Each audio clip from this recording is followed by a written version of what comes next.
les samedis du confinement intellectuel 6 juin 2020. L'humanisme, un mot simple apparemment. Le terme est presque banal, au point qu'on en oublierait les fondements. Il serait même un peu péjoratif. L'humaniste serait un intellectuel, pétri de bons sentiments, un idéaliste qui fuit les engagements et l'action. L'humanisme est pour nous un idéal inséparable de la Renaissance au XVIe siècle, avec les figures de Montaigne et de Rabelais.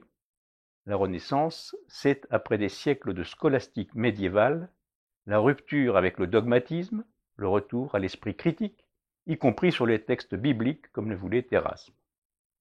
Ce mouvement va se poursuivre avec les Lumières, qui verront le triomphe de la raison et la déclaration des droits de l'homme et du citoyen. Humanisme et citoyenneté sont inséparables. L'humanisme s'inscrit donc dans l'Europe des Lumières. L'humanisme place l'homme au centre de la société. Je suis un homme et je pense que rien de ce qui est humain ne m'est étranger, selon la formule d'une comédie de Terence, le bourreau de soi-même. Après Platon et Aristote, les hommes savent bien qu'ils font partie d'une communauté humaine. L'homme est au centre de l'univers. Ce qui sort de l'humain est inhumain. L'homme s'oppose à l'animal ou il est un animal rationnel, doué de raison. Les barbares ne sont pas civilisés, mais ce sont des êtres humains. L'humanisme antique, souvent donné en exemple, et il y a bien un humanisme antique, excluait les esclaves. Les esclaves sont des choses, ils n'ont pas d'existence. Sénèque sera l'un des premiers à dire haut et fort, dans une de ses fameuses lettres à Lucilius, qu'un esclave est un homme, au même titre que son maître. Il n'y a pas de différence. La notion a bien évolué depuis l'Antiquité. Il y a un humanisme chrétien, un humanisme athée, scientiste, marxiste. Pour nous, l'humanisme est lié au retour aux racines grecques et romaines, à un héritage culturel. L'ère moderne a vu apparaître différentes formes d'alignation de l'homme.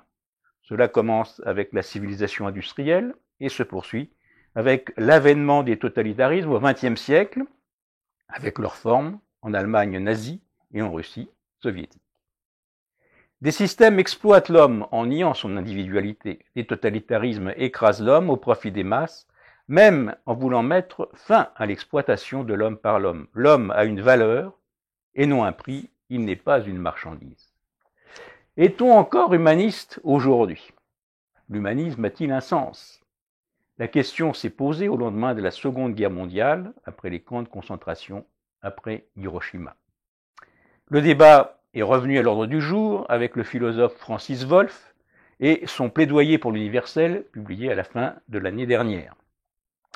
Pour lui, l'humanisme est fondé sur des valeurs universelles qui dépassent les cultures et les nations, mais qui les reconnaissent en elles-mêmes. L'humanisme s'oppose aux revendications identitaires, au nationalisme, aux xénophobies, aux radicalités religieuses. Contre la dictature des émotions, il faut défendre la raison. Contre l'empire des identités, il faut refonder une éthique de l'égalité et de la réciprocité, de la solidarité. Sur quoi peut aujourd'hui reposer cet héritage et lumière? L'humanité, ce n'est pas seulement l'ensemble des êtres humains, c'est aussi la qualité présente en chacun de nous et qui nous lie aux autres. C'est la faculté de raisonner en communiquant, autrement dit de dialoguer. Les sociétés contemporaines sont déshumanisées du fait de l'informatisation des tâches, de la place prise par l'intelligence artificielle aussi.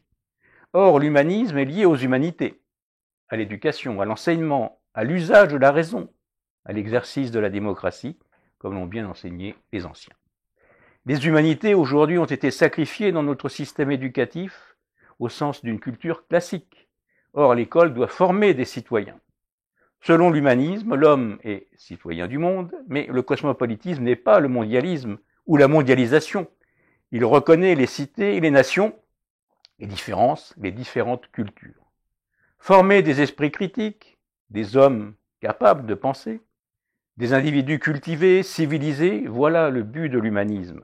Comme le disait si bien Jaurès, la valeur de toute institution est relative à l'individu humain. C'est l'individu humain, affirmant sa volonté de se libérer, de vivre, de grandir, qui donne désormais vie aux institutions et aux idées.